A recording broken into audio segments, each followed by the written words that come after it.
welcoming the one and only Dr. Abdullah Al-Khunizan. Dr. Abdullah Al-Khunizan is the current director of the ambulatory care services in King Faisal Specialist Hospital and Research Center. He's a professor in King Al Faisal University. Dr. Abdullah Al-Khunizan also have several degrees, including a degree in medical law, as well as fellowships in geriatrics and palliative care. So please join me in welcoming Dr. Abdullah, presenting the ethical dilemmas faced by caregivers and patients with dementia. Thank you.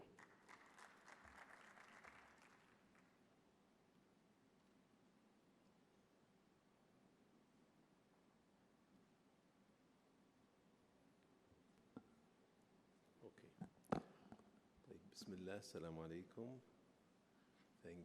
Thank you for the invitation. It's my pleasure and honor to contribute to this very important meeting. So I'll talk about some of the ethical and legal issues and dilemmas related to the care of Alzheimer patient and Alzheimer disease in general. And I will try to also focus on a few things related to our country, inshallah. So we will cover areas including elder abuse, capacity and competence, end-of-life care issues, advanced directive, the concept of advanced directive, which I think is a very important concept that is missing within our healthcare system, unfortunately, although it's embedded in our culture. And also the concept of power of attorney. First of all, and unfortunately, dementia is not uncommon disease among the elderly, unfortunately, in our country. Based on our study that we did with a group of our colleague Muad and Luay, and by the way, as far as I know, this is the only study that was published in the field. We are hoping to have a national study, and this is one of the areas in Alzheimer's disease I think need to be advanced by the society, by the community, by the organization, research related to Alzheimer's disease. And I think we are desperate for a national study in this regard, which we are missing. Based on our study, dementia is very common among the elderly, around 26%, which is a very high figure. However, we try to adjust it based on the education, which is done sometimes, you know. It's just using the cutoff of the instrument that we use. And when we adjusted for the education, level of education, it came down to 6% dementia prevalence, 6.4% actually, which is still more than what we see in most of the other countries which are in our level. The average range is around 4 to 5%, so we are a little bit higher. And my point of this is these ethical and legal dilemmas and issues, we will face it. We are facing it right now, and we will face it more in the future. I mean, there are different explanations why we have more prevalence of dementia than the rest of the world. I think part of it is the fact that, unfortunately, we have very prevalent ingredients for dementia. Unfortunately, diabetes, we are probably one of the highest, if not the highest in the world, when it comes to diabetes, among the elderly especially. And the same thing applies for hypertension, the same thing applies for obesity, the same thing applies for hyperlipidemia, unfortunately. And that's why we see the prevalence of dementia being relatively high in our country, unfortunately. The good news, majority of our population are young. The bad news, the elderly population in our country is the fastest growing portion of the population. So unfortunately, if things continue as it is, we will have tsunami of dementia disease in our country, unfortunately, within the next 1 to 2 decades. So we'll start with elder abuse. Again, we're lacking good research in this regard. And elder abuse is an intentional act or failure to act by a caregiver or another person that causes or create a risk of harm to an older adult. 1 in 6 worldwide being abused among the elderly. And when it comes to Alzheimer, I mean, they are more vulnerable to this kind of abuse, 1 in 3 actually, based on multiple studies. And this includes physical, emotional, neglect is part of it also, financial abuse or exploitation, sexual abuse. So many countries actually, they have specific laws related to elder abuse. The good news, we have recently, around 6 months ago, our country released the law of elderly rights and care, which is, I think, was a very important law that was established in our country. Very important in my view. It contains a lot of important rights for the elderly. It consists of 23 articles. We are still waiting for the explanatory document because the rights are very significant, actually, that was embedded within this important law in our country, but we are still awaiting the explanatory document from the ministry. My understanding is not yet released, so hopefully it will be released soon. In Article 3, you can see that لكبير السن حق العيش مع أسرته وعليه إيواءه ورعايته وتكون مسؤولية في ذلك على أفراد الأسرة وفق التسلسل المنصوب عليه في المادة السادسة، نص يعني واضح. والمادة الخامسة عشر يحظر على العائلة التصرف في مال كبير. فالمادة الثالثة فيها الفيزيكال أبيوز وما يتعلق به إذا لم يحصل الفعل. والمادة الخامسة عشر يعني أكثر صراحة يحظر على العائلة التصرف في مال كبير السن دون موافقته، financial abuse or exploitation، يحظر على الإخلال عمدا بحماية حقوق السن ومحتاج الرعاية، يحظر إساءة التصرف. ثم يعني there are very clear consequences if you deviate from that, which can reach to يعني criminal indictment, which can include imprisonment for almost a year and a fine that can reach 500,000. So very strict, very strong regulation that was released recently in our country. Another important ethical dilemmas that we will face soon, we are facing actually right now, because I see in my clinic some of the patients and families, they are coming with these new genetic testing. Some are done within our region, others are done internationally. Regulations are not very clear.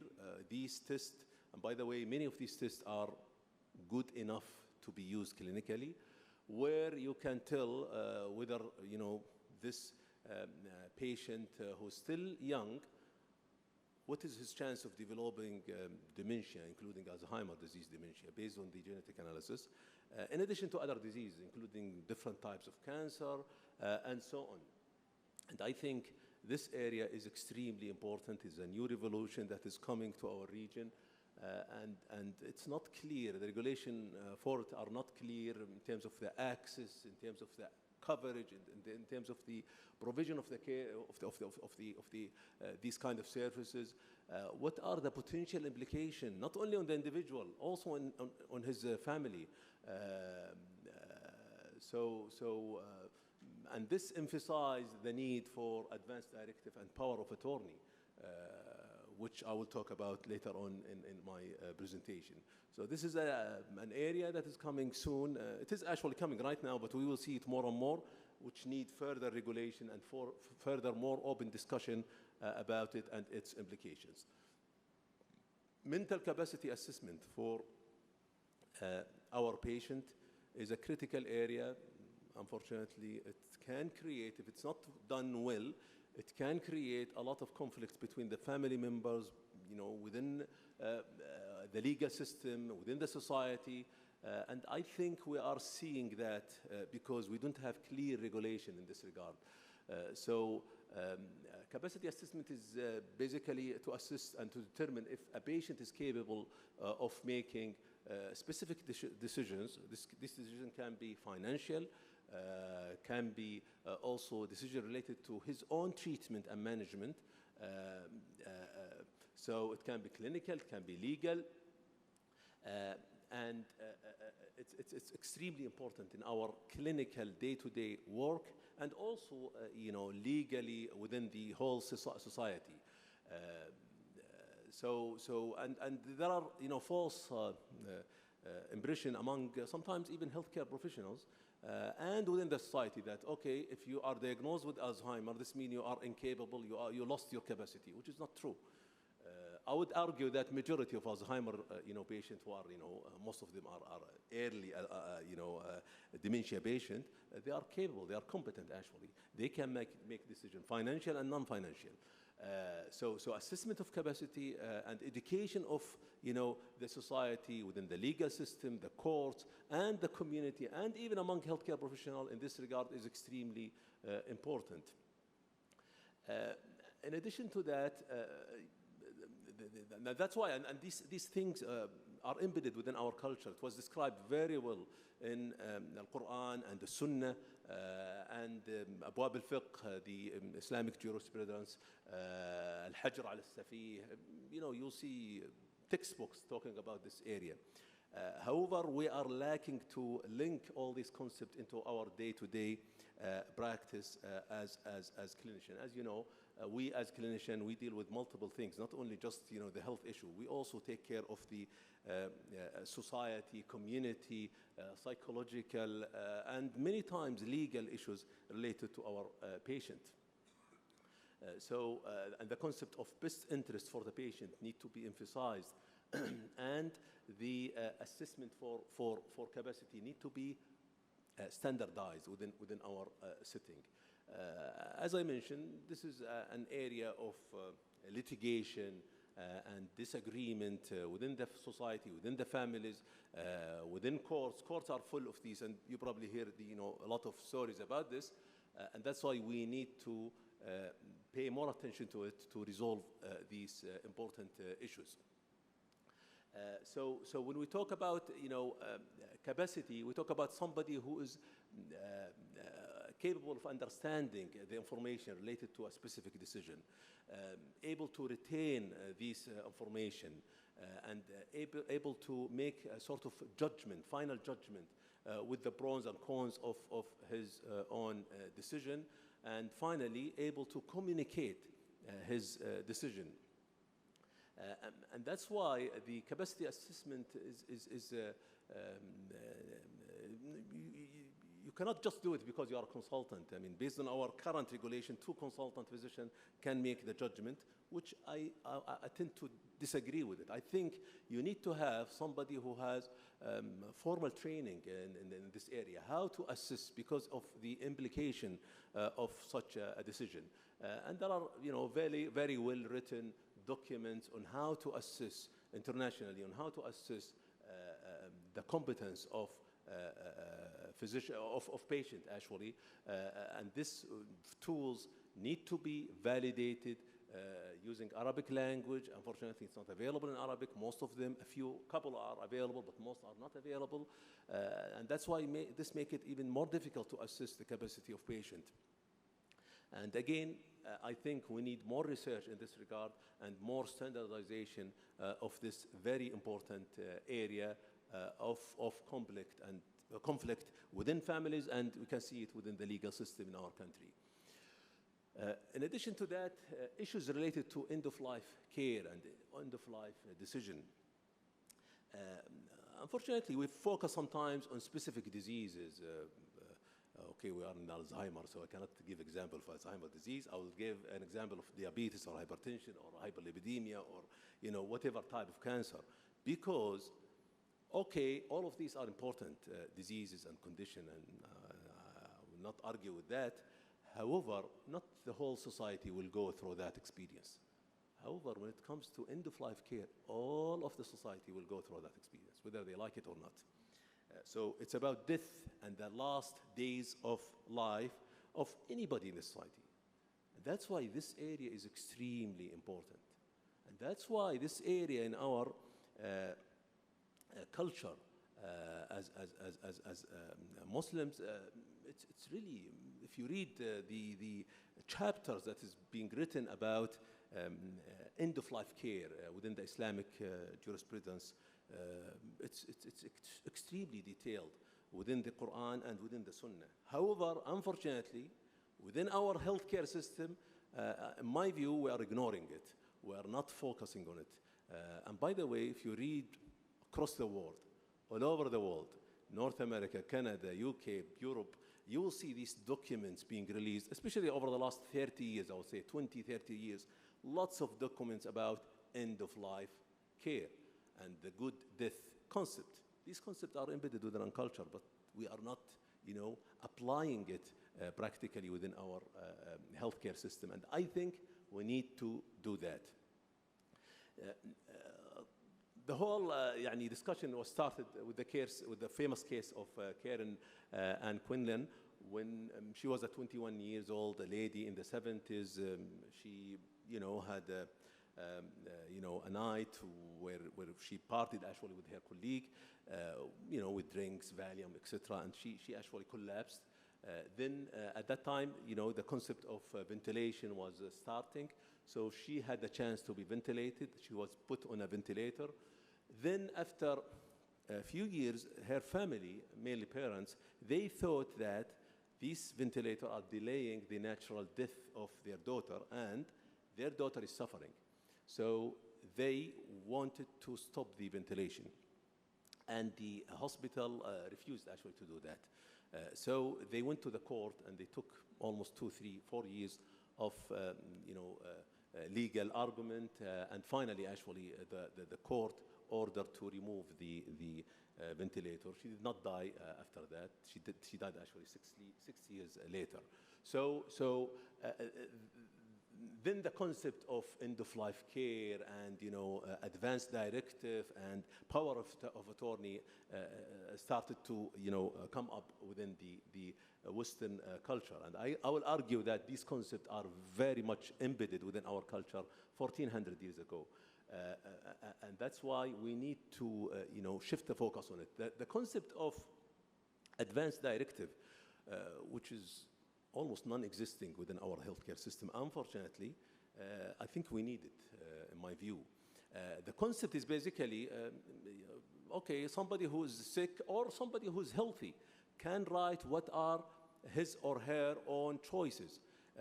Like if you, for whatever reason, you got into a ventilator, you would like to continue on that or not. What about NG tube? What about different kind of aggressive treatment, including the CBR, DNR? All of these are included within the advanced directive, where a person can put his own wishes related to these different choices, including organ donation. And these are extremely important because we see in our day-to-day practice families getting into conflict when their loved one get into some of these situations. Okay, should we remove the ventilator? Should we keep it? What about the NG tube? What about the G tube? What about, you will see members of the family agreeing, other refusing, and you get into really a conflict within the family and within healthcare providers. While the trend right now is to take this decision by the patient himself when they are in good health, and I think we need this concept in our culture. In addition to the fact that after the fact, and I have actually many of those patients, after the fact, you will see the members of the family having guilt feeling, oh, I suggested to do that. That was a wrong decision because that resulted in the death of my father or mother or loved one. So we need this concept in our culture. We need the power of attorney also, the concept of advanced directive and power of attorney, al-wakil. And this concept is embedded again in our culture. So we need it to be standardized, structured in a very clear document with clear education to the families, and we need to go on with this decision.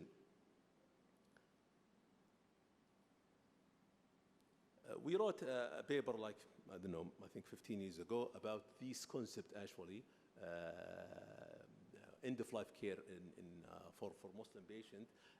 And as I mentioned, our culture is very rich when it comes to these concepts. Good death and planning for good death is again very strong and embedded and deep concept within our culture. في القرآن كتب عليكم إذا حضر أحدكم الموت إن ترك خيرا الوصية للوالدين والأقربين بالمعروف حقا على المتقين. If you have any thing that you would like to leave or to direct or to guide your loved one after your death, write it, put it in writing. And in the Sunnah, ما حق امرؤ مسلم له شيء يوصي فيه يبيت ليلتين إلا وصيته عنده مكتوبة. You have to write your living will clearly for your loved one so they can act upon it based on your own wishes. And this hadith, by the way, is authentic, narrated by Al-Bukhari and Muslim. So these concepts are within our culture, but we're not, translating it into our day-to-day healthcare system, unfortunately. Advanced directive, planning, what are your treatment options and choices, was mentioned clearly, actually, in the famous hadith. لددنا النبي صلى الله عليه وسلم في مرضه فلما أفاق لددنا النبي صلى الله عليه وسلم في مرضه فقال لا تلدوني. قال النبي صلى الله عليه وسلم لا تلدوني يعني لا تجبروني على أخذ الدواء. فقلنا كراهية المريض للدواء فلدوه يعني أجبروه. لما فقد the prophet at the end of his life as described he had times where he lost his consciousness and at that times the Sahaba they were forcing medicine inside the mouth of the prophet, and of course they did that because out of love. Then the prophet and one time when he awake he told them, do not do it. Do not do it. I don't want to take this medicine. And unfortunately, the Sahaba, again, out of love, they did it again. Then, when he woke up, he ordered everybody in that room to taste that medicine.